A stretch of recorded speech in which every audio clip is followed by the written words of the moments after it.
consider buying your processed oboe and bassoon cane from those friendly folks over at Barton Cane. Processed with care and precision for your everyday reed-making needs.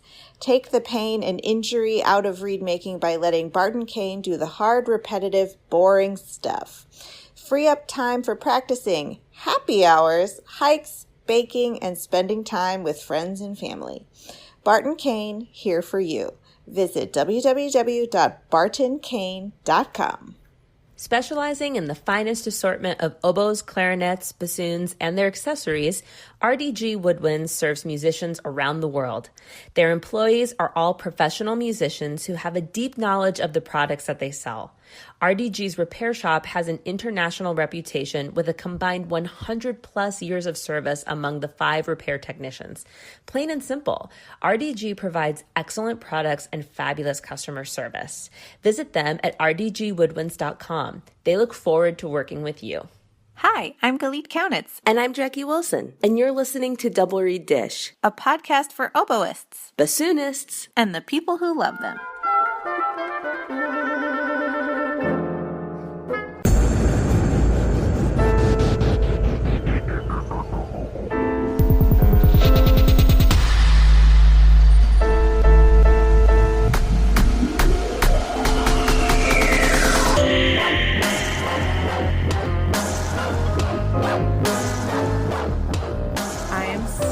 Directly into Jackie's eyeballs.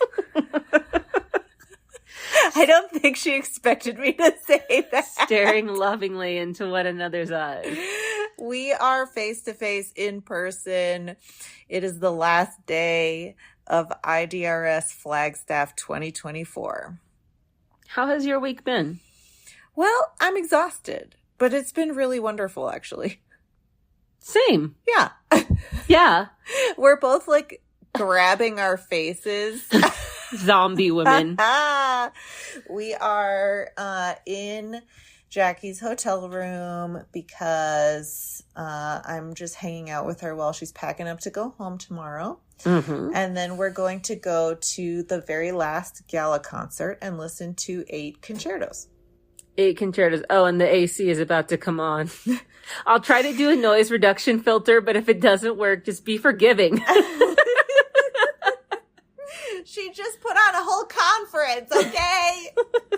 Don't worry about the AC. No, it's been really cool. I flew out on Friday, which was the day that the computers had their major malfunction and all the traveling was getting messed up. Global travel was messed up. Yes. And it impacted so many people. But I got here without any issues. I don't know if it's because I was traveling north to south on the West Coast. I suspect maybe that was a helpful part. But yeah, so I've been here since Friday for board meetings and other logistics. And then the conference started on Sunday. And I played. And Connor Chi was not here. First of all, Jackie played like an ever-loving angel. Well, that's very kind to say. It's just the truth. And she got a curtain call and a standing ovation. So you can be proud of your girl. People have been so kind. It's nerve-wracking. I was really nervous. It's scary. Yeah. And all you can do is prepare musically, mentally, and, do your best. And I was happy. I feel like it was a representation of who I am as a bassoonist, which is really all you can ask. But as we mentioned on the last episode, Connor was going to come out. One of the biggest reasons I wanted to play his piece here is because these are Navajo homelands. Connor's from Phoenix. And I didn't get messed up in the travel, but he did. And he was stuck in Detroit. And on Saturday night, it was clear that he was not going to be able to come in time. You called me and I was crying and I was sad and I was upset. Mm-hmm. And then we got in trouble by my husband because when I was crying, I called you and talked to you instead of him. Chris, I called her. She texted me and I could tell she was upset, so I called her. That's all it was, Chris. So we got in trouble for... It was like, you were crying and you were talking to Galeen? Like, sorry. But it was great, and you know, he'll get to check out the live stream and whatnot. So yeah, it'll be good. And it was nice to play on the first night because then I just got to relax for the whole rest of the conference. I know. 10 out of 10 recommend. As if you get to decide that. Yeah. But it was a nice coincidence. Yeah. No, this conference I feel has been like such a labor of love from IDRS and from the faculty of Northern Arizona University. Rebecca Scarnati and Bradley Johnson.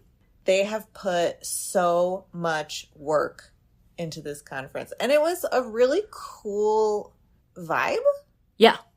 It was a really low, it was high stress because it's an IDRS conference, but it was as low stress and like full of camaraderie as I've ever been to at an IDRS conference. Yeah, I felt like it was a really supportive collegial environment. Yeah, that's the feeling I've gotten from just about everybody that I've talked to. Yeah. Well, but you played at night, so how did you find it? I found it to be very scary.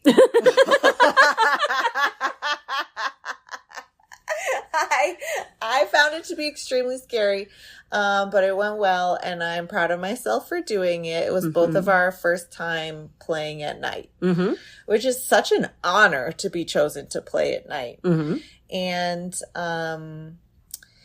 you know, people have been telling me that they can hear me laughing from across the vendor space. And I'm like, I'm so sorry. I wish I could edit it.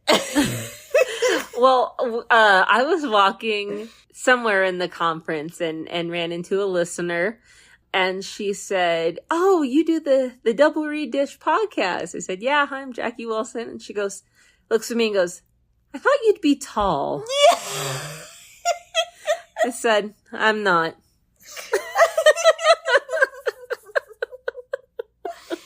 I mean, as far as conferences go, I feel like this is the least chaotic you and I have ever been at a conference. It's true. Tampa, we were truly unhinged. Tampa, we made this mean tweet video. It's still on our YouTube, so if you haven't seen it, go see it. But if you've ever seen the Jimmy Kimmel mean tweet segment that he does, we thought it would be fun to replicate that double read style. So we went through all of formerly Twitter, now I guess X, and found all of the like questionable or funny tweets that included oboe, bassoon, contrabassoon, English horn, and then like ran around making people read them as we like pushed them into a practice room, and we got some really funny outcomes. I'm still proud of that. I'll link to it if I'm not completely brain dead. This episode will come out on time, but I can't commit to much else. Now that this conference is over and I have a nice break between gigs, I'm taking a practice break. Love it. I'm taking a work break. And I'm just going to sit in bed, watch reality TV, and cuddle with my dog, Orby. I was going to say, who are you going to cuddle with? Not my husband. No, Chris. Why would I do that? I am looking forward to doing the same, but I'm probably not going to take a practice break because I have moved for like 2 months. So you got your break. I got my break. It wasn't a relaxing break? It wasn't a relaxing break, but I'm sick and tired of getting back in shape. Yeah. Well, and you've got to figure out those reads at 5,000 feet. It's going to be easy after 7,000 feet. That's true. I'm going to go down to the Fort Collins area, and I'm going to breathe deeply. Yeah. And inhale so much oxygen. You're going to be like, sea level. 5,000 feet. So luxurious. I will say, though, the elevation, I was prepared for worse than the reality has been. Yeah. I mean, in general, I felt like everybody sounded like themselves. Yeah. I felt like the reads were a little bit kinder to me than I was afraid of. Yeah. And we all just kind of made it work. which was really nice. And like everyone was super like, oh yeah, we're all worried about our reads and we're all struggling and like whatever. There was kind of that attitude of like, we're all doing our best, okay? Yeah. Yeah. And that was super refreshing. Oh yeah. Yeah. Absolutely. So let's end on a positive vibe. So like, what was one thing you saw or person you heard at the conference that you're like, oh my God, I love this? Well, besides you. Besides me, of course. I really loved Peter Cooper's performance. I can't remember the piece it was. Was it Reitz? Concertstücke. Concertstücke. I think it's Concertstücke. Right? Because it's fantasy Stücke when it's... Don't tell me if it's wrong. By Julius Reitz, and that was such a great piece. I really enjoyed it. So that was probably my standout. Yeah, for me it was Bradley Johnson, who played at the First Chamber Gala, and he played this piece I'd never heard before by Odette Gartenlaub. I was backstage for that, so I didn't hear it. I'll have to go back and listen. It was cool. It's called Sonatine. I think it might have been a Paris Conservatory Contest piece. I'm not sure. If it's not, it was written in that style, where there's a lot of flash, a lot of cool technique, but still musical substance and cool themes and cool things to hang on to. And I left going, yeah, he sounded great, and I want to play that piece. So that was a cool, like, new to me piece and composer that I'm excited to dive more into. Yeah, I'm going to look into that, see if they wrote any oboe music. Okay. Well, we got to go so you can do that. Yeah, it's like you're exhausted after these conferences, but you're also like, but I got to look this up and I got to get this piece and I have to learn this and that. And it's like such a way to launch into the school year. Yes, I agree. I'm feeling inspired and excited. And, you know, so happy to meet everyone that we met. We met a bunch of people that listen to the podcast. So if you're listening to this and we met, hello. Hello.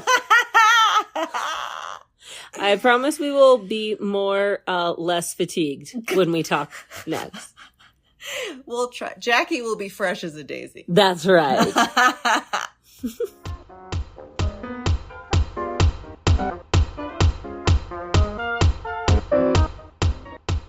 Chemical City Double Reeds is a full-service double reed shop specializing in the sale of instruments, cane, accessories, and sheet music. Double Reed Dish listeners can enjoy free shipping with code DRDISH. Visit them in Baton Rouge, Louisiana, or online at www.chemicalcityreeds.com. AC/DC Reeds is a one-woman bassoon reed workshop in Minnesota run by Dr. Ariel Detweiler, producing over 1,500 reeds per year.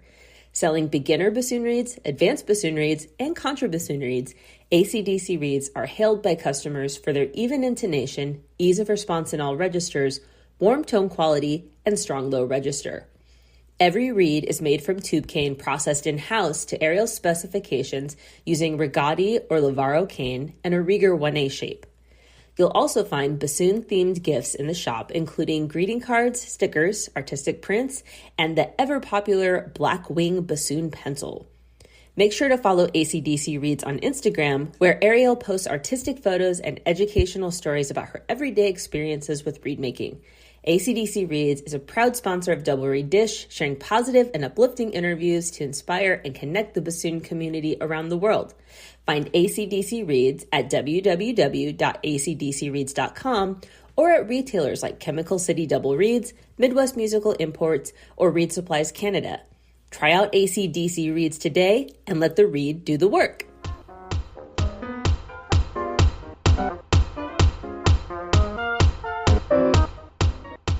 We are absolutely delighted to welcome to the podcast Amanda Swain, who is the principal bassoon of the Houston Grand Opera Orchestra, second bassoon of the Houston Ballet Orchestra, and adjunct professor of bassoon at Sam Houston State University. Welcome, Amanda.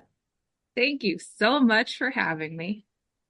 We love to start by asking how you started playing your instrument. So could you tell us your origin story with the bassoon? Yeah, absolutely. So I grew up loving music and taking piano since I was 7.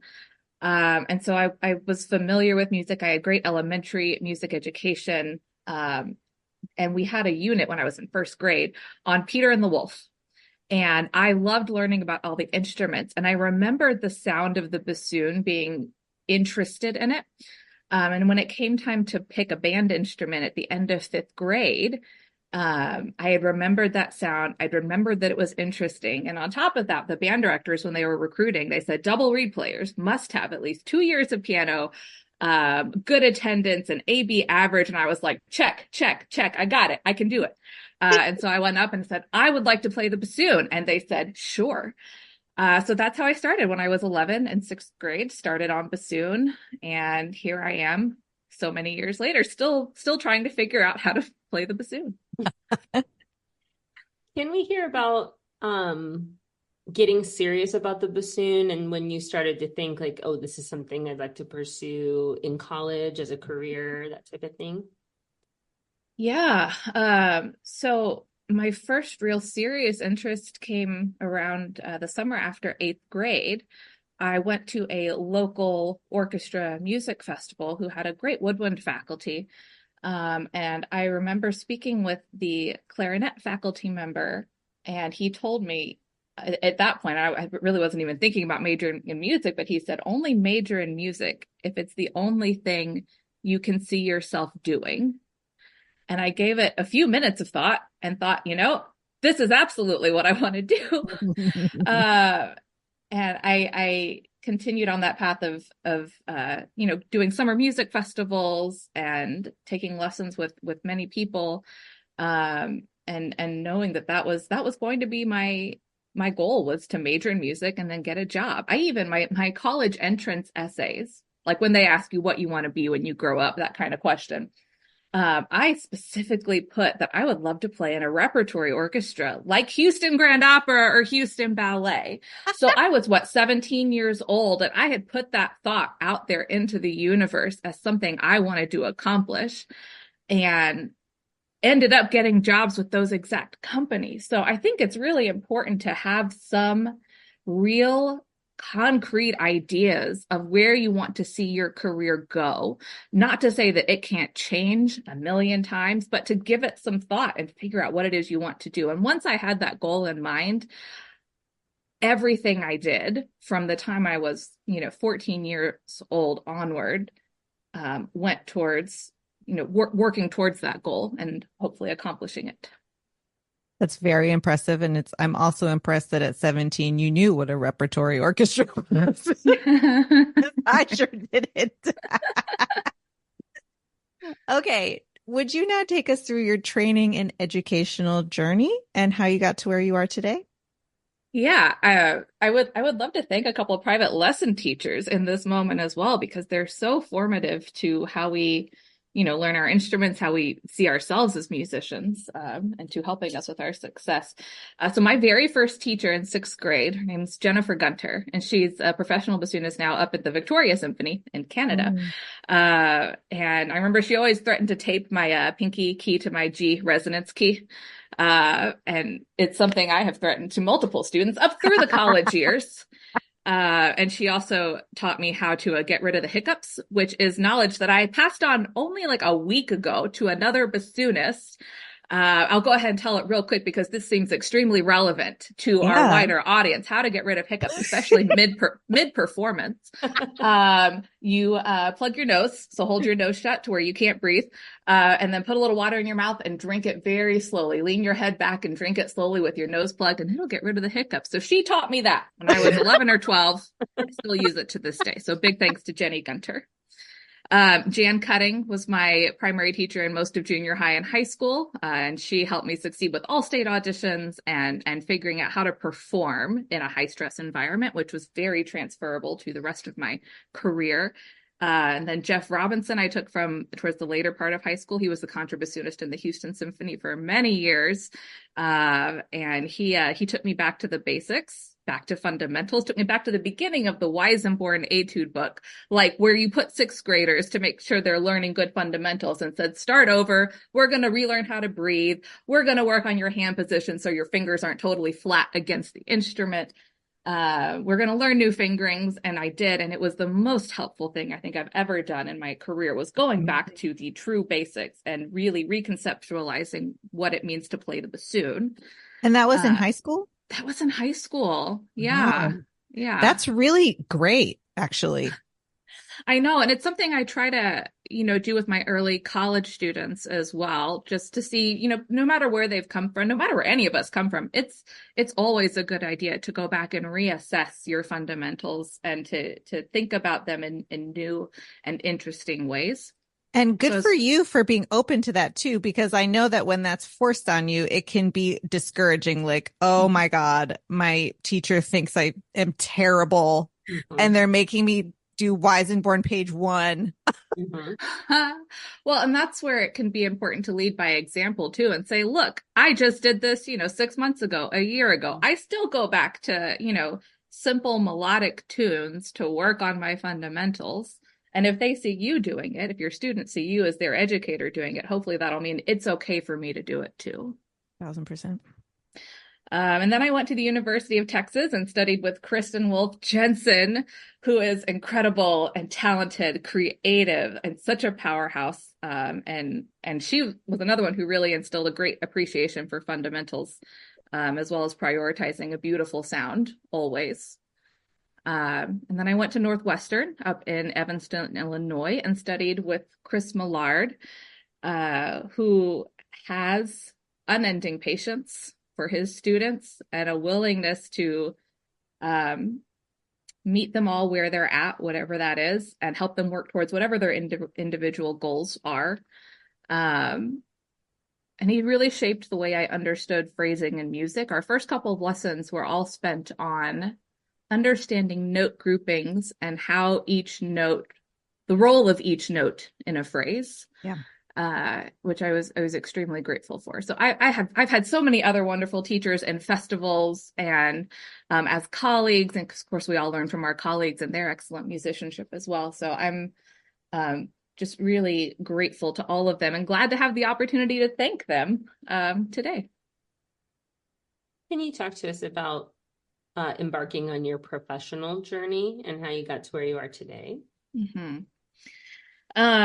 So, I mean, I think everyone's journey is lengthy, right? None of this being a professional musician happens quickly or overnight. So I'll try to sum up a couple of big events that helped me get to my current jobs. So after I finished at Northwestern, I had a year where I was playing in the Civic Orchestra of Chicago and freelancing and working day jobs, doing stage manager shifts at the Music Institute of Chicago, and just trying to make ends meet, being a very poor, postgraduate student with student loans, and just trying to sort out, how I was going to make this all work, and if the orchestral track was still really what I wanted to do. My only time to practice most days of the week was around 6:30 to 7:30 in the morning, because I had to get to work for a real estate company. Yeah, it was, I had a great boss who was really flexible and let me, take auditions and do rehearsals, and it wouldn't affect my job. So that was really helpful. So I was practicing about an hour a day for that year, just in the mornings, and then doing rehearsals in the evenings, usually downtown in Chicago. So I was taking auditions. I was pretty consistently making it to semis or finals. I called my mom after one of them. I was in the final 3 for a job. And I called my mom. I said, I don't know if I can keep doing this. And she's like, well, you'll know when it's time to stop, or when it's time to keep going. I said, okay. So I kept at it a few more months. I ended up making it to the Gillet Fox finals that summer, where I ended up getting second place, which was fantastic. Wow. And around the same time, I ended up getting a spot in the New World Symphony, which was going to be my plan after Chicago. And then I had a couple of events leading up to this audition for Houston Grand Opera and Houston Ballet. there were multiple travel snafus that I won't get all into, but it resulted in me having to book a ticket for my audition the morning of, like to fly from Chicago to Houston the day of the audition. What? I also, yeah, it was, Oh my God. Travel snafus happen. All you can do is plan your best and then work with what you are given. So I was driving to Midway Airport in Chicago. I got lost because that was before I had an iPhone with maps on it. And I got lost on the way to the airport. So I got to the airport right as it was time for my flight to like board. So I ran onto the plane, got on, and it was like, 5 o'clock in the morning at this point, because it was like the earliest possible flight. I couldn't sleep on the plane at all because I was just so amped up and had a lot of adrenaline. I get to Hobby Airport in Houston. Mom picks me up, drops me off at the Houston Ballet building. My whole family still lives in Houston. I grew up in Houston. So they were here to support me, which was wonderful. I get to the ballet building. I had requested earlier in the day, I gave the personnel manager a call to be the last person in the prelims, just to give me enough time to get there. So I was the last person in the prelims. I played the round. It was all a blur. I ended up advancing, and it turns out I was the only candidate who advanced out of the prelims. The other 3 had all been auto-advanced because they had played with the orchestra before. So there were 4 of us in the semis. And of course, I drew number 1, which was basically right after I had just played the prelim round. And the personnel manager was like, okay, so are you ready? And I'm like, no, I need 10 minutes. So they gave me the list. I looked through the list. I'm like, well, whatever happens at this point happens. So I go in, I play the round. The only thing I can remember from that round is from behind the screen, them asking me to play a particularly difficult Nutcracker excerpt faster. And for anyone who knows this Nutcracker excerpt, it's near the top of the first act. It's with the triplets. Every woodwind, like oboe and bassoon player, is on every ballet audition list, right? And so they asked me to play it faster. And so I think I played it faster. I'm not sure. So I played the round, and everyone else did as well. And then the personnel manager came out and said, Amanda Swain, you've won both jobs. And I remember feeling so shocked because I was running on like 4 hours of sleep, adrenaline, a blur of auditions. And I cried so hard when I got those jobs. I called my mom, so excited. And then I called Chris Millard, was my next call. And that's where I've been ever since, down in Houston, playing for Houston Grand Opera and Ballet. That is amazing. Thank you. It just reminds me, like, in times of transition, the phrase that bolsters me the most is usually like, what is meant for you will never miss you. And that is it sounds like that's absolutely what happened here. Like, those were your jobs, and it didn't matter the travel and the craziness. You were going to win it, and you won it. I love that mindset. It's kind of, that you're wherever you're supposed to be right now. Right. And I sometimes, say, oh, I was just really lucky that day, that everything kind of clicked into place. But then in retrospect, you look back at what leads up to that moment. You look at the consistency of your practice routine, no matter what time you have to use it to its fullest. You look back to the support of your teachers, to the orchestras that you've played in, to your read preparation, to making recordings of yourself. I had a friend in Australia who was like, you said you were going to send me recordings of these excerpts. And I was like, oh, fine. I don't know if I hadn't made that recording, if I hadn't made myself go through that whole list and send them these ballet and opera excerpts, none of which I were particularly familiar with. Then I'm not sure if I would have won. So it's easy in retrospect to look back and say, yeah, everything lined up, but it's about the work you put into it and the consistency of the work that you put into it. 1,000%. Okay. So your career is extremely multifaceted. You're, principal bassoon, you're second bassoon, you teach adjunct at Sam Houston, and you do a lot of work with unions. So I wonder if maybe the first place we can go is, because I just see this going in so many different ways. Okay. So first, my first follow-up question is, how do you balance playing first bassoon and second bassoon regularly?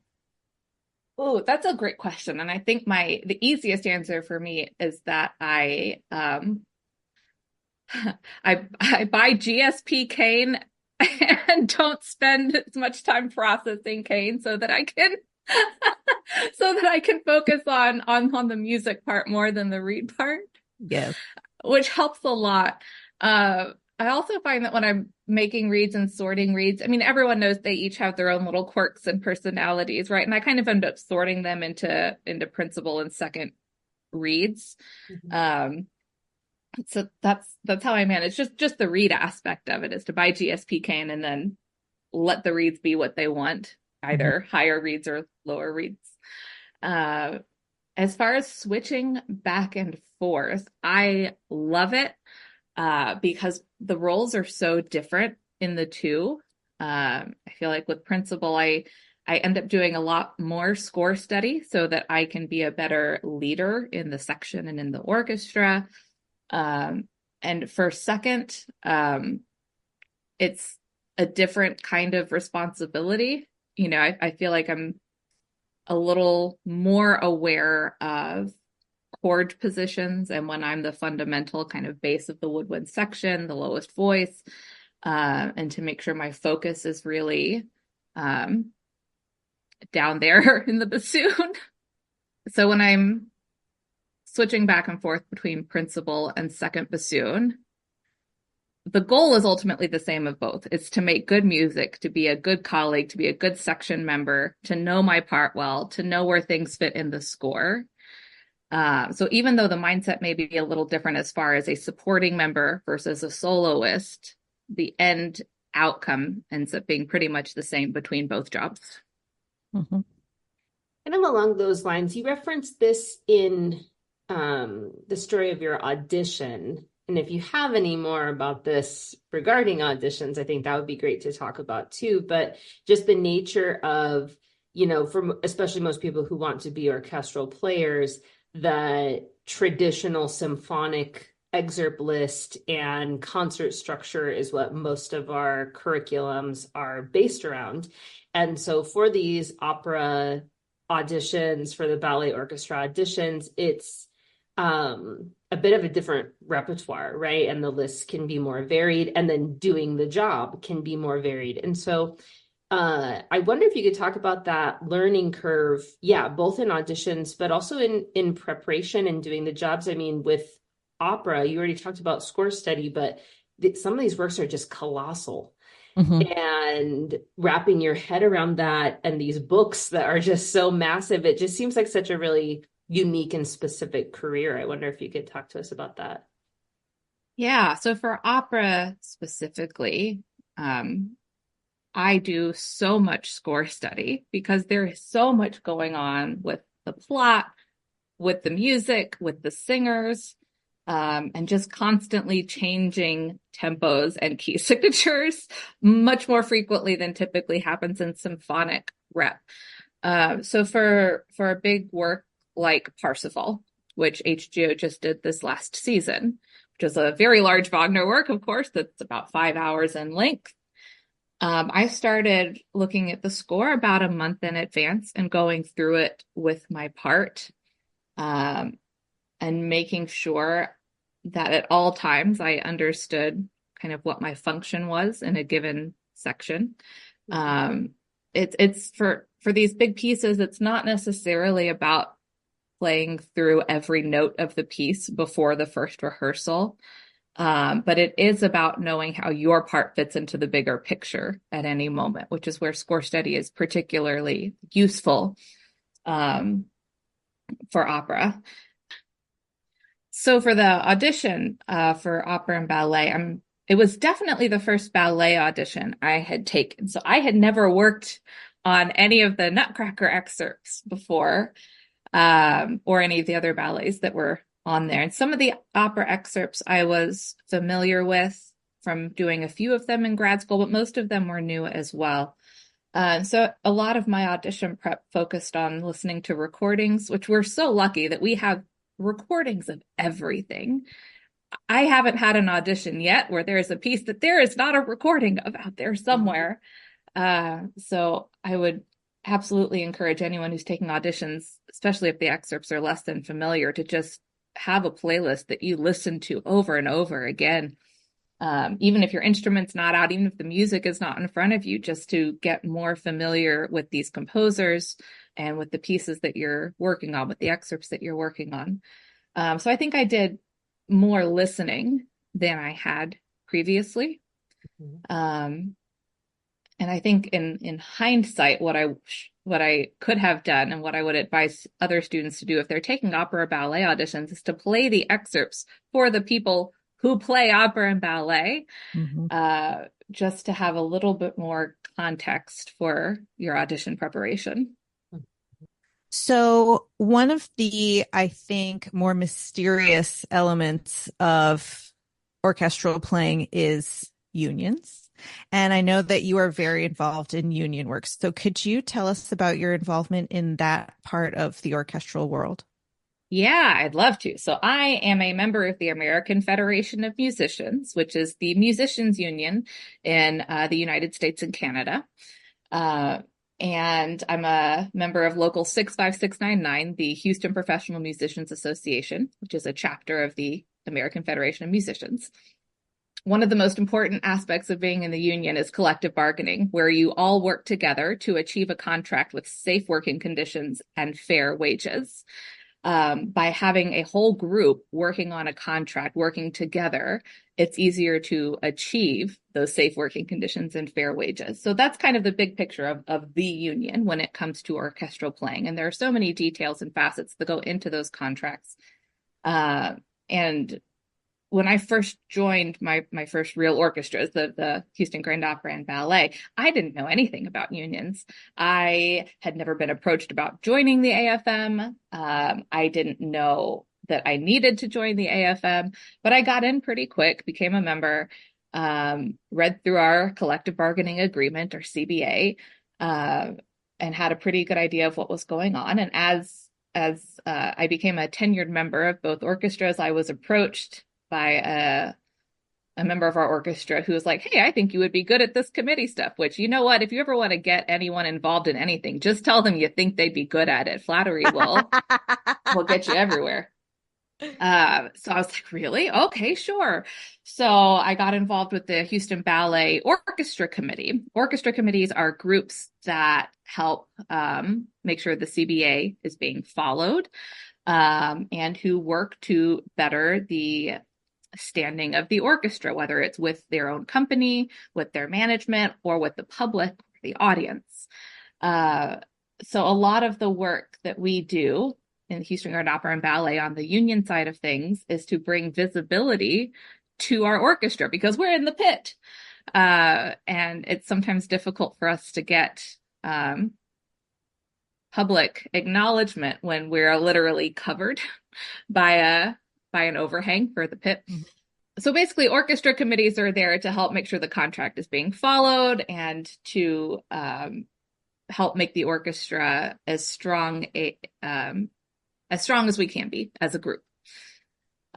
So part of that involves serving on committees. So for me, that means being on the orchestra committee or negotiating committees to help with contracts.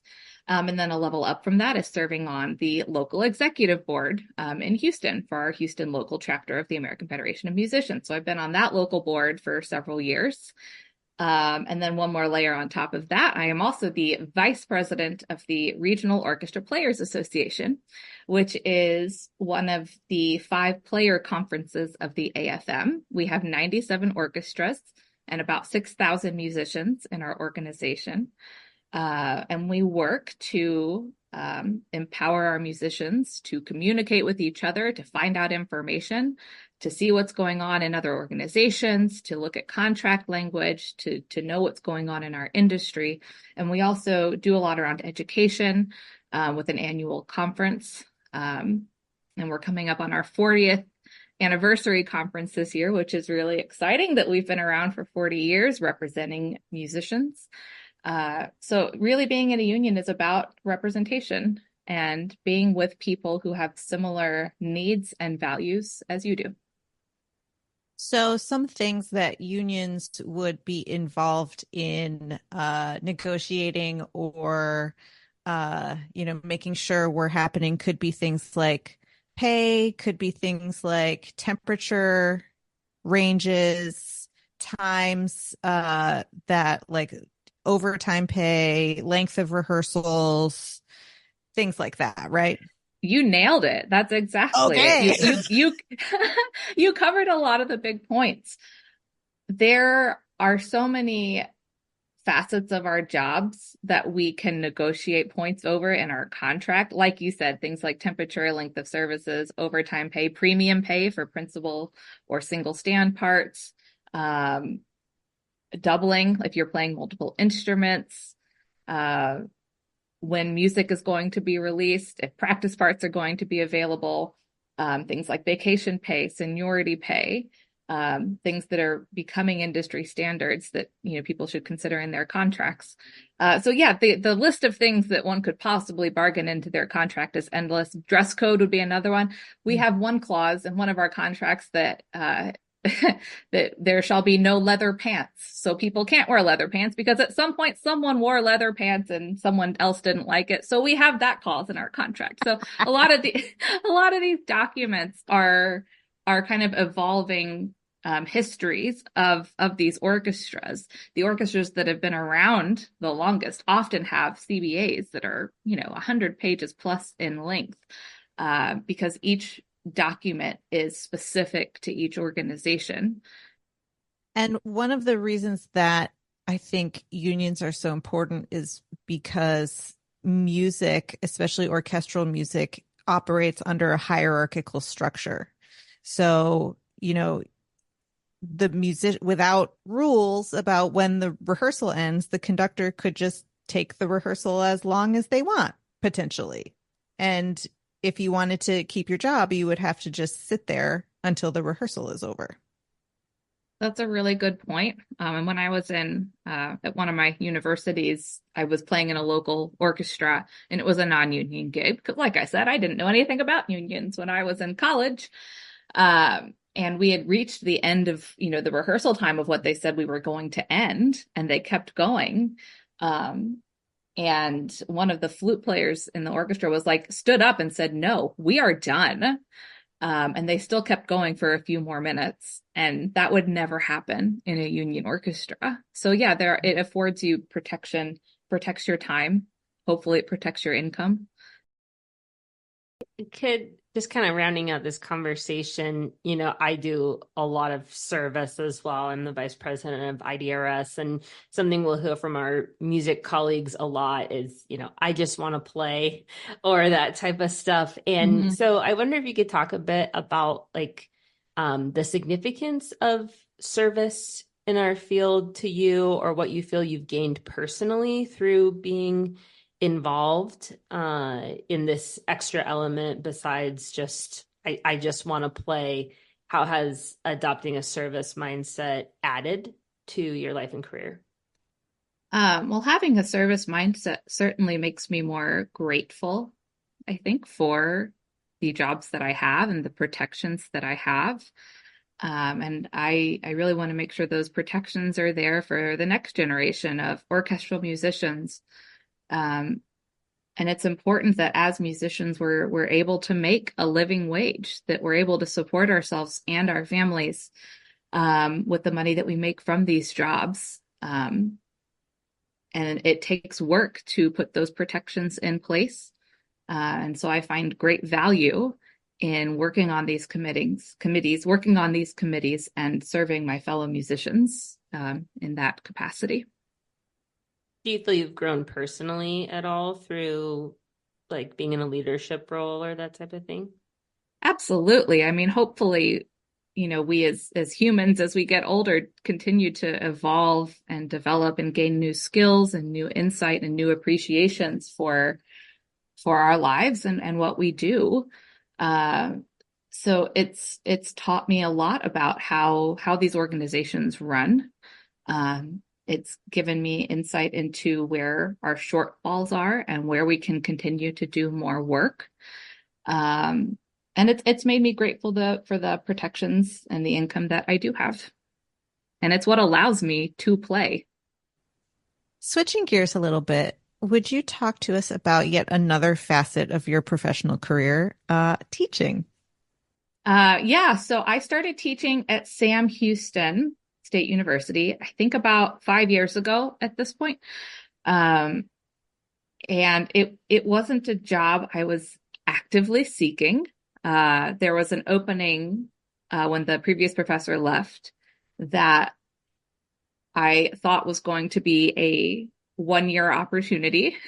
And here I am 5 years later, still at Sam Houston State University.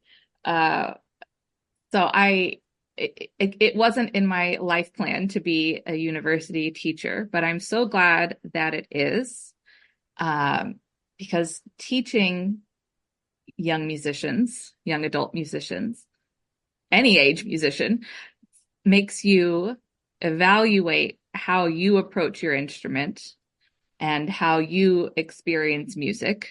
And it helps you learn how to communicate your thoughts and feelings about those things in a succinct way, hopefully, since you only get to meet with these students for generally about an hour a week. So I maintain so Sam Houston's a smaller university. I maintain a studio of about 4 to 6 bassoonists a semester. It's a mix of majors and non-majors, meaning I'm taking students who have been playing since they were 11 or 12 in beginner band to students who want to be more marketable as a music educator when they get out of school. And so they take bassoon and oboe lessons so that they can call themselves, a specialist in double reeds, which I think is really smart for these kids to do, to present another set of skills that's not as common when they're going out into the job market. What are some of your favorite pieces that you like to assign? Some of your favorite pedagogical pieces? For my non-major students, when I'm just starting them out, my favorite resource that I use as my curriculum and where to point them for all of their beginning bassoon needs is Music and the Bassoon, which is Kristen Wolf Jensen's incredible pedagogy project that's free and available to anyone. And it generally takes my students about a full year to get through the entire course. So that's my favorite resource for my non-majors. So for my bassoon majors, rather than kind of specifying favorite pieces to assign them, I've based my structure on how I was raised at UT, with having weekly assignments of basic skills and fundamentals that are laid out for them very clearly for every semester that they're in school. They get a whole list of by the lesson what they're expected to be able to do. So things like chromatic scales and certain rhythms and certain tempos, their major and minor scales with a bunch of different rhythms. Then we progress to, Hertzberg scales, full range things. Some improvisation in there as well. So articulation, basic fundamentals that they're expected to know how to do by each lesson. And I find that having them organized and the expectations set clearly from the very beginning is helpful in keeping them on track without being overwhelmed. If you just present a whole list of these are the things you have to pass off by the end of the semester, it's a bit daunting, especially if that hasn't been their focus as high school students. But by breaking it down lesson by lesson, it seems to be a little more manageable. So that's kind of my basic structure for lessons. Yeah, this kind of reminds me of a question I forgot and I wanted to circle back to. So this is actually perfect. You had mentioned winning second place in the July Fox competition, but actually you kind of have undersold yourself, your activity and your success in competitions. You won the 2010 Meg Quigley Vivaldi competition, gold medal in Fish-Off, et cetera, et cetera. So I wonder if you could talk to us a bit about those experiences and what you feel the benefits of competitions or competition preparation are and how they informed, your trajectory. Sure. So those competitions at this point, they're a good, 10 to 15 years ago. So it's more in the back of my mind. But it was a really important part of my career. It introduced me to new repertoire. It connected me to other nationally and internationally renowned bassoonists by going to these symposiums and conferences. It gave me an opportunity to explore repertoire that I wasn't as familiar with. And it also forced me to get better at recording myself, which I think is such an important tool for anyone who's going to be performing publicly, whether it's in a symphony orchestra, in an opera or ballet, or taking auditions or doing competitions. To be able to record yourself and listen back objectively is really important. So the competitions forced me to get better at that, to be able to present the best version of my playing. It was also really motivating to know that there was prize money out there that could help pay off my bassoon and my student loans. So I was extremely grateful to both Meg Quigley Vivaldi competition and to Julie Fox for, helping me at a time when funds were limited in grad school. So for anyone who's looking to get into competitions, the best way to do it is just to start. Find a competition in the repertoire list and start working on it. And the more you do something, generally, the better you will get at it, the more familiar you'll get with the process, the equipment that you need, the programs that you need to use. And it's great preparation for auditions, of course, because it's similar in that you're performing in a high stress situation with a lot of adrenaline. So you had mentioned the Fish-Off competition, which is a chamber music competition, right, that happens every year. And I was part of this amazing woodwind quintet called the City of Tomorrow. And they are still in existence and going strong and making these amazing recordings of contemporary wind music. And I was so fortunate to be in a group of truly some of the best musicians I have ever worked with. And we got to explore new music and work on music that was exceptionally challenging and therefore exceptionally rewarding. And that we got to play that music at Fish-Off. We played this one piece, and I'll get into it just a little bit, by Franco Donatoni, called Blow. And it was written in the 1980s. You could take that word a number of different ways. Where I interpret it as we play wind instruments and are blowing into our instruments. But it was one of the hardest pieces of music I have ever seen, still to this day have ever seen. One of those that was written in a really slow time. And so everything was like 32nd notes and 64th notes and lots of kind of small isolated rhythms. And we took that piece to Fish-Off and actually got gold medal with it, which I find incredible. And I think it's really important to champion lesser known works or new works and to bring them out to our audiences. And I was really, again, privileged to be a part of a group that focused on that and that continues to focus that. So if you don't know about the City of Tomorrow, I definitely recommend you check them out. We can't let the opportunity squeak by without talking about reeds. So would you tell us about anything you want to about your reed setup our listeners love it when our guests get into the specifics, the nitty-gritty of, what you look for in a read or your equipment preferences or any and all of that. Sure.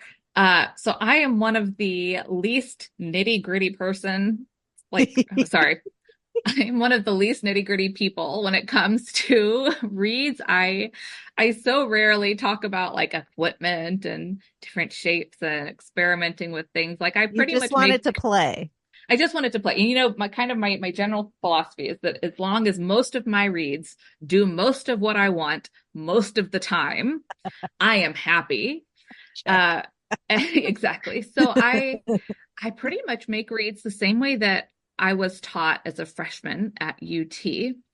I use GSP cane from Barton cane, and I do the Gonzalez cane with the Hertzberg shape. And I have for the last, I think, 13 years at least. I remember when David Threet, who runs Barton cane, started up doing his started his business and was experimenting with ways to process cane. So I'm very proud to be kind of an early supporter of Barton cane. So I typically what I do is make a large batch of reads in the summer.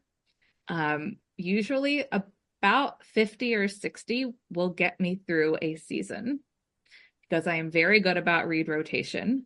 Mm-hmm. If I'm taking an audition or if I know I have a lot more work in a year, then I will up that number. But generally 50 to 60 reads a year. And I'm sure oboists are listening going, oh my God, that doesn't even sound possible. So I apologize to all the oboists listening. So I make reads the way I was taught as a freshman, and it has served me well. I don't think there's anything extreme that I do with my read making process. I think the biggest thing for me is observation. I feel like a lot of young students just kind of scrape willy-nilly all over their reads and end up with really kind of chipped tips and overworked tips and things that aren't well blended. And they haven't actually stopped to look at their reads and to see what's going on or to play them and then say kind of out loud, or at least thinking it, what do I like about this read and what do I not like about this read? Mm-hmm. And then looking at your read to see if what you're seeing and what you're hearing, kind of tell the same story. So I tell my students constantly to just look for symmetry in their reads. Does each quadrant look the same? Does each slope look the same? Does it look, appropriate from different planes, depending on how the direction that you're looking at your reads? Have you checked your wires? Are they too tight? Are they too loose? Do we need to look at how you're forming reads? Are you being too aggressive? So for me, it's largely about spending quality time observing the reads and doing small adjustments over a longer period of time rather than trying to break in reads quickly and have them be clip and play. Mm-hmm. Right. And hey, if there are people who can do that, that's wonderful. But I find the reads that kind of are really amazing from the beginning decline really quickly in terms of vibrancy. So I like to have a really long break-in process with my reads. I will also set timers when I am working on my reads early in their little read lives so that I don't spend time overworking them. I think it allows them to be more familiar with their new life as a read. But, Absolutely. So there we go. GSP cane, symmetry, long break-in. Can we hear about a favorite memory that you have of a past performance? Sure. So, there are so many, but so I'll give a recent one. I got to play with the Detroit Symphony a couple of months ago. Cool. Kind of a last minute gig. I was talking with my friend Conrad Cornelison, who's principal of bassoon up in Detroit. And we were just going to schedule a time to catch up with each other. And I happened to have some time off in the month of March. I was like, well, hey, I'm free this whole week, so let's schedule a time to catch up. And then the next day I got an email from the personnel manager in Detroit asking me if I would come up and play for that week that I was just going to use, to catch up with Conrad. So I said, sure, why not? So I go up to Detroit, and the program that week was Sorcerer's Apprentice, which I had never played. Yeah. I was really excited. And then Beethoven's Fourth Piano Concerto with Yu Jia Wang as the soloist, who I have adored since I was like 15 years old. So when the opportunity came to take that gig, I was like, absolutely. So I'm up there, I'm playing, and getting to work with kind of my all-time favorite pianist was the most unbelievable experience. She did multiple encores each night, and each night I would put my music stand down so that I could see her hands, so that I could watch her play.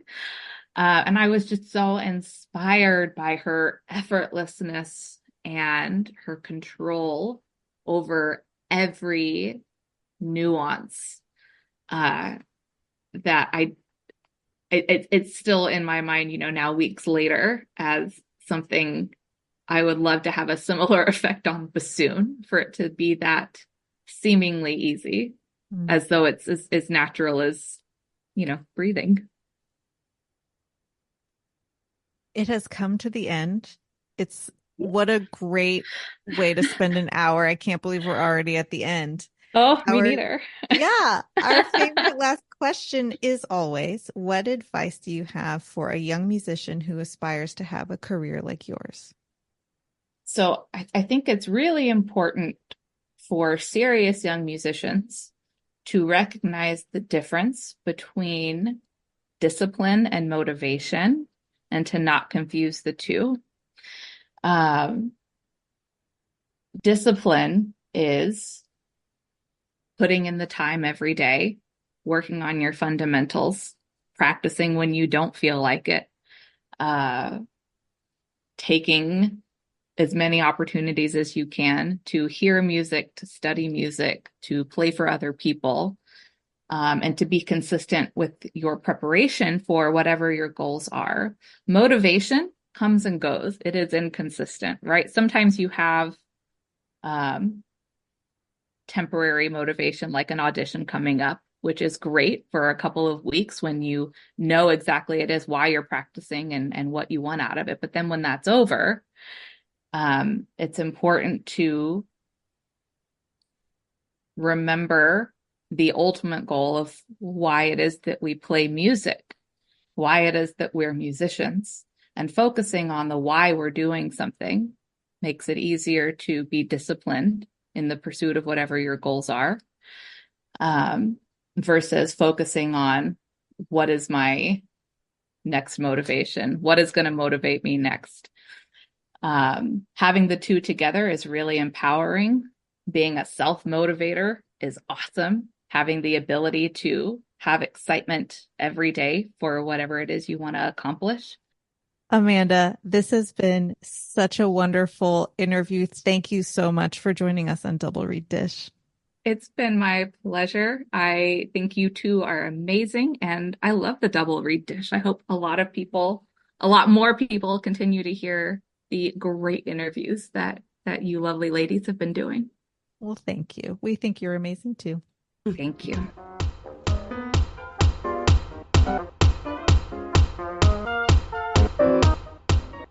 We were like, who's on the next episode? And it's someone we were just hanging out with like an hour ago. Yeah, an hour ago. Yeah.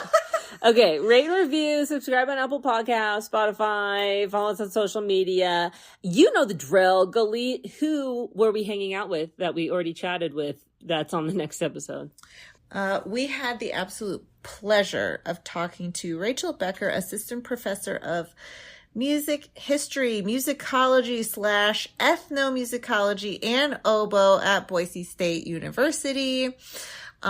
She's also known as Rachel Oboes on Instagram. If you know, she has a massive Instagram presence, so if you follow her there. We had a great time talking with her, and Jackie, let's end this nerd parade. I was going to say go make reads, but it's a little hypocritical. You're not going to. If you want to go make reads, have at it. I will not be doing that. I probably will, though. Okay. Okay, bye.